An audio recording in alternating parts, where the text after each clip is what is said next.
রাসূল সাল্লাল্লাহু আলাইহি ওয়াসাল্লামের অভ্যাস ছিল তিনি কোনো সফরে বা অভিযানে গেলে তিনি লটারি করতেন। লটারিতে যে স্ত্রীর নাম আসতো তাকে নিয়ে তিনি আউটিংয়ে যেতেন। তো আম্মা জান আয়েশা বলেন, এই সফরে আমার নাম এসেছিল, ফলে আমি ওনার সাথে সফর সঙ্গী ছিলাম। এবং ওনার জন্য একটা স্পেশাল উট ছিল, উটের হাওদাজ, মানে আমাদের দেশের পালকির মতো, এটার ভেতরে তিনি বসতেন এবং পর্দা নামিয়ে দেয়া হতো, কারণ সূরা নূর, সূরা আহজাবের পরে নাজিল হয়েছে, অর্থাৎ ইতিমধ্যে পর্দার বিধান ফরজ হয়েছে। ফলে আম্মা জান আয়েশা রাদিয়াল্লাহু তাআলা আনহা যে পালকি বা হাওদাজে বসতেন, দুই দিকে পর্দা নামানো ছিল। তো তিনি বর্ণনা করছেন যে আমাদের যখন ব্রেক দেয়া হলো, আমি নামলাম, আমি একটু প্রকৃতির ডাকে সাড়া দিতে দূরে গেলাম, দিয়ে যখন ফিরছি হঠাৎ আমি গলায় হাত দিয়ে দেখি আমার গলার হার নেই, মানে গলার লকেটটা মিসিং। তো আমি আমার গলার হার খুঁজতে খুঁজতে আবার যেখানে গিয়েছিলাম প্রাকৃতিক ডাকে সাড়া দিতে, ওখানে গেলাম। খুঁজতে খুঁজতে খুঁজতে খুঁজতে আলহামদুলিল্লাহ আমি পেলাম, পেয়ে গলায় এটা পরে আমি ফিরে আসলাম। এসে দেখি কাফেলার কেউ নেই। এখানে ঘটনা যেটা ঘটেছে, আম্মা জান আয়েশা তখন খুবই মানে পাতলা গড়নের একজন নারী ছিলেন, হালকা পাতলা। ফলে উনি পালকিতে উঠলেও যে ওজন, না উঠলেও খুব বেশি পার্থক্য হতো না। ফলে পালকির যেহেতু পর্দা নামানো ছিল, যে সাহাবারা এই পালকি বা হাওদাজ উটের উপরে রাখবে, তারা ভাবছে ভিতরে হয়তো আম্মা জান আয়েশা বসে আছেন। সুবহানাল্লাহ। তারা এই পালকি বা হাওদাজ নিয়ে ওটের উপর বেঁধে দিয়েছে, পুরো কাফেলা রওনা হয়েছে মদিনার দিকে। এখন আম্মা জান আয়েশা রাদিয়াল্লাহু তাআলা আনহা তিনি এসে দেখে, ইন্না লিল্লাহি, এখানে তো কেউ নাই, সবাই তো চলে গেছে। আম্মা জান আয়েশা খুবই বুদ্ধিমতী এবং সাহসী নারী ছিলেন। তিনি ভাবলেন যে আমাকে না পেয়ে রাসূল সাল্লাল্লাহু আলাইহি ওয়াসাল্লাম ঠিকই লোক পাঠাবেন নেয়ার জন্য, এক কাজ করি, আমি চাদর মুড়ি দিয়ে শুয়ে থাকি। যে চিন্তা সেই কাজ। আম্মা জান আয়েশা রাদিয়াল্লাহু তাআলা আনহা তিনি চাদর গায়ে দিয়ে শুয়ে পড়লেন। আর রাসূল সাল্লাল্লাহু আলাইহি ওয়াসাল্লাম একজন সাহাবাকে অ্যাসাইন করেছিলেন, তার নাম হচ্ছে সফওয়ান ইবনে মুআত্তাল রাদিয়াল্লাহু তাআলা আনহু। ওনাকে রাসূল সাল্লাল্লাহু আলাইহি ওয়াসাল্লাম দায়িত্ব দিয়েছিলেন যে কাফেলা যখন ছুটবে তখন তুমি যেয়ে দেখবে যে ওই জায়গায় কারো কোনো জরুরি জিনিসপত্র হারিয়ে গেল কিনা, কেউ রয়ে গেল কিনা। বর্তমান সময়ে যেটাকে আমরা লস্ট অ্যান্ড ফাউন্ড বলি। তো কাফেলায় লস্ট অ্যান্ড ফাউন্ডের দায়িত্বে ছিলেন সফওয়ান ইবনে মুআত্তাল রাদিয়াল্লাহু তাআলা আনহু। তো তিনি দায়িত্ব পালনের জন্য সবাই যখন চলে গেল, ঘুরে ঘুরে দেখছেন কিছু পড়ে রইল কিনা, কারো কিছু মিসিং কিনা। হঠাৎ তিনি মরুভূমির মাঝে দেখেন যে কালো কাপড়ে জড়ানো শুয়ে থাকা এক নারী। কাছে আসলেন, ফজরের সময় হয়ে গিয়েছে। আম্মা জান আয়েশা তিনি ওঠার পরেই আম্মা জান আয়েশা রাদিয়াল্লাহু তাআলা আনহার চেহারা দেখে চিনে ফেললেন, কারণ পর্দার আয়াত নাজিল হওয়ার আগে আম্মা জান আয়েশা রাদিয়াল্লাহু তাআলা আনহার চেহারা তিনি দেখেছিলেন একবার। এই মরুপ্রান্তরে আম্মা জান আয়েশাকে একা পড়ে থাকতে দেখে তিনি ইন্না লিল্লাহি ওয়া ইন্না ইলাইহি রাজিউন, ইন্না লিল্লাহি ওয়া ইন্না ইলাইহি রাজিউন এরকম আওয়াজ করে পড়তে লাগলেন। আম্মা জান আয়েশাও তিনি চেহারা ঢেকে ফেললেন। তখন সফওয়ান ইবনে মুআত্তাল বুঝতে পেরেছেন যে তিনি কাফেলার সাথে যেতে পারেননি। তিনি ইন্না লিল্লাহ ছাড়া আর কিছুই পড়েননি, তাদের মধ্যে কোনো কনভারসেশন হয়নি।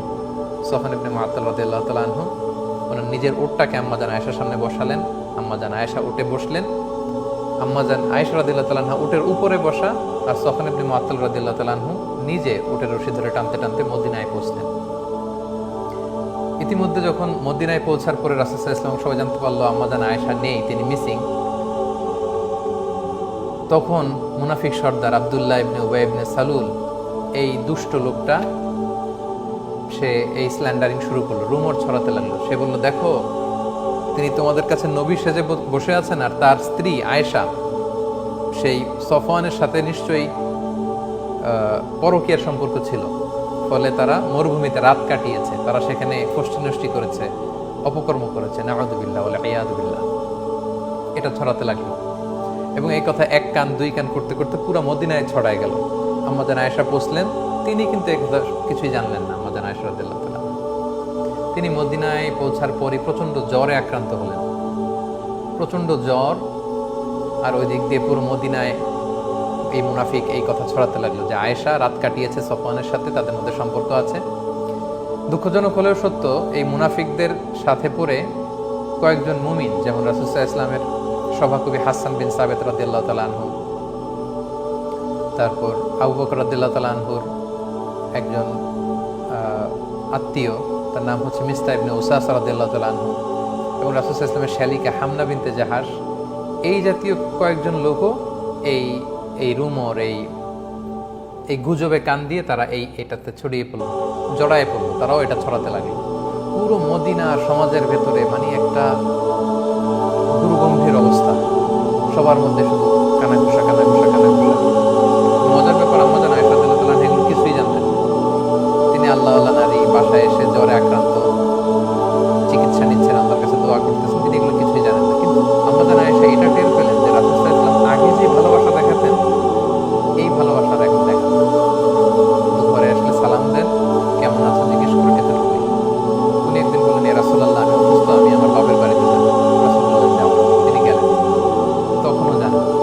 বাপের বাড়িতে একদিন নারীদের সাথে করে তিনি মরুভূমিতে প্রাকৃতিক ডাকে সাড়া দিতে যাবেন, তখন একজন তাকে বলল যে আয়েশা, তোমার নামে তো মদিনার সোসাইটিতে এই কথা ছড়াচ্ছে।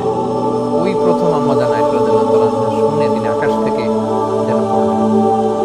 তিনি যতটুকু অসুস্থ ছিলেন এটা শুনে মানসিকভাবে আরো অসুস্থ হয়ে পড়লেন। তিনি বলেন যে কাঁদতে কাঁদতে যেন আমার চোখের পানি শেষ হয়ে গেল, যে আমাকে নিয়ে সমাজে এত বাজে কথা হচ্ছে। ঘরে ফিরে আসলেন আর রাসূল সাল্লাল্লাহু আলাইহি ওয়াসাল্লাম খুব বিব্রতকর পরিস্থিতিতে পড়লেন, কারণ ওনার স্ত্রী, উনি একজন নবী, নবীর স্ত্রীর ব্যাপারে আমাদের আম্মা জান আয়েশা রাদিয়াল্লাহু তাআলার ব্যাপারে এমন কথা ছড়াচ্ছে, আর আল্লাহ তাআলাও কিছু জানাচ্ছেন না। রাসূল ইসলাম জনে জন জিজ্ঞেস করলেন যে আলী, তুমি কি মনে করো আয়েশা কি এটা করবে? আলী রাদিয়াল্লাহু বলেন, আমি তো ওনাকে ভালোই জানি, তবে এত চিন্তিত হওয়ার কারণ নেই রাসূলুল্লাহ, প্রয়োজনে আপনি আরেকটা বিয়ে করবেন। আয়েশা রাদিয়াল্লাহু তাআলা আনহা দাসীকে জিজ্ঞেস করলেন, তুমি আয়েশাকে কেমন দেখেছো, সে কি এই কাজ করবে? সে বলল, আয়েশাকে তো আমি ভালো ছাড়া কোন খারাপ জিনিস দেখিনি ইয়া রাসূলুল্লাহ, তার মধ্যে তবে মাঝে মাঝে আটার খামির বানাতে দিলে দেখতাম যে আয়েশা ঘুমিয়ে পড়েছে, বিড়াল এসে খামির খেয়ে ফেলেছে, এতটুকু দোষই আমি পাই, এর চেয়ে কোনো দোষ তো পাই না। রাসূল সাল্লাল্লাহু আলাইহি ওয়াসাল্লাম আয়েশা রাদিয়াল্লাহু তাআলার ব্যাপারে কোনো বাজে নেগেটিভ রিভিউ তিনি পেলেন না। রাসূল সাল্লাল্লাহু আলাইহি ওয়াসাল্লাম যখন দেখলেন যে 1 মাস হয়ে গেল মদিনাতে কানাঘুষা, কোনো আয়াত নাযিল হচ্ছে না, আর আব্দুল্লাহ ইবনে উবাই ইবনে সালুল একটা সুযোগ পেয়ে গিয়েছে, তিনি আবু বকর রাদিয়াল্লাহু তাআলা ঘরে গেলেন এবং যে আয়েশাকে ডেকে বললেন, আয়েশা, তুমি যদি সত্যি কোনো পাপ করে থাকো আল্লাহর কাছে ক্ষমা চাও, আল্লাহ তো ক্ষমাশীল। আম্মা জান আয়েশা এই কথা শুনে আরো কষ্ট পেলেন। তিনি রাসূল সাল্লাল্লাহু আলাইহি ওয়াসাল্লামের প্রশ্নের উত্তর দিলেন না, বললেন, বাবা আপনি উত্তর দিন আমার পক্ষ থেকে। মাকে বললেন যে মা আপনি বলেন। তারা বললো যে আমরা কি বলবো রাসূল সাল্লাল্লাহু আলাইহি ওয়াসাল্লামকে? তখন আম্মা জান আয়েশা বলেন যে আমি যে পুত পবিত্রা নারী, আমি যে কোনো পাপ কাজ করিনি, এটা পৃথিবীর কেউ না জানলেও আমার আল্লাহ জানে, আল্লাহ তাআলা নিশ্চয়ই আমার পবিত্রতা ঘোষণা করবেন। কিছুক্ষণ পর রাসূল সাল্লাল্লাহু আলাইহি ওয়াসাল্লাম একটু গম্ভীর হয়ে বসেছিলেন, হঠাৎ তিনি চোখ খুলে খুব খোশ মেজাজ নিয়ে বলতে লাগলেন, আয়েশা আল্লাহ শুকরিয়া করো, আল্লাহ তাআলা তোমার পবিত্রতা বর্ণনা করে আয়াত নাজিল করেছেন। তখন আয়েশা রাদিয়াল্লাহু তাআলা আনহার মা বললেন, আয়েশা তুমি বিশ্বনবীর কাছে যাও, থ্যাঙ্কস জানাও, শুকরিয়া করো, কারণ আল্লাহ তাআলা তোমার পবিত্রতা বর্ণনা করেছেন, তুমি যে নিষ্পাপ এটা আল্লাহ কোরআনের আয়াত দিয়ে জানিয়ে দিয়েছেন। আম্মা জান আয়েশা বললেন, আমি রাসূল সাল্লাল্লাহু আলাইহি ওয়াসাল্লামের প্রশংসা কেন করব? তিনি তো আমাকে বিশ্বাস করেননি, বা তিনি তো আমার পবিত্রতা ঘোষণা করেননি।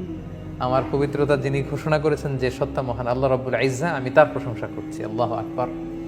রাসূল সাল্লাল্লাহু আলাইহি ওয়াসাল্লাম তখন এই আয়াত মসজিদে নববীতে গিয়ে সবাইকে জানিয়ে দিলেন এবং বললেন, যারা এই পাপ কাজের সাথে জড়িত তাদেরকে আশীর্বাদ দাও, কারণ আমার আয়েশা পবিত্রা, নিষ্কলুষ, তার চরিত্রে কোনো কালিমা লেপন করার সুযোগ নেই। আল্লাহ তাআলা আরশের উপর থেকে আয়াত নাজিল করে আম্মাজান আয়েশা রাদিয়াল্লাহু তাআলা আনহার পবিত্রতা ঘোষণা করেছেন।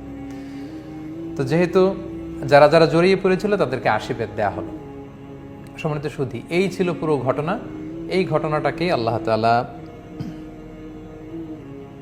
সূরাতুন নূরের 11 নম্বর আয়াত থেকে 26 নম্বর আয়াত পর্যন্ত তিনি বলেছেন। আমরা এটা কন্টিনিউ করব এবং এই ঘটনাটার প্রসঙ্গে যে আয়াতগুলো এসেছে এগুলো বলে আজকের লাইট আপন লাইট সিরিজের প্রথম পর্ব আমরা শেষ করবো ইনশাআল্লাহ। সম্মানিত শুধু আপনারা পুরো ঘটনাটা জানলেন, এবার দেখি যে এই ঘটনাটাকে আল্লাহ কিভাবে উপস্থাপন করেছেন এবং আম্মা জান আয়েশা রাদিয়াল্লাহু তাআলা আনহাকে অপবাদ দেওয়াটা যে আল্লাহর কাছে কত বড় ছিল, আল্লাহ তাআলা যে কত নাখোশ হয়েছেন এবং মদিনাতে সাহাবারা কেন এটা নিয়ে কানাঘুষা করলো, কেন আম্মা জান আয়েশার পক্ষ নিল না, কেন আম্মা জান আয়েশাকে ডিফেন্ড করলো না, এ ব্যাপারে আল্লাহ তাআলা অনেক ধমক দিয়েছেন আয়াতগুলোতে, হুঁশিয়ারি দিয়েছেন, ওয়ার্নিং দিয়েছেন এবং সাহাবাদেরকে ভর্ৎসনা করে আমাদেরকে এই মেসেজটাই আল্লাহ তাআলা দিতে চেয়েছেন যে কারোর ব্যাপারে কিছু শুনেই ওই রুমর তোমরা গুজবে কান দিবে না, আগে সত্যতা যাচাই করে নিবে। আর কারো ব্যাপারে কোনো একটা পাপের কথা, মন্দ কথা শুনলে আমাদের কেন এত ইন্টারেস্ট থাকবে যে ব্যাপারে আমার কোনো, ইটস নট মাই বিজনেস, এখানে আমার কোনো সম্পৃক্ততা নেই।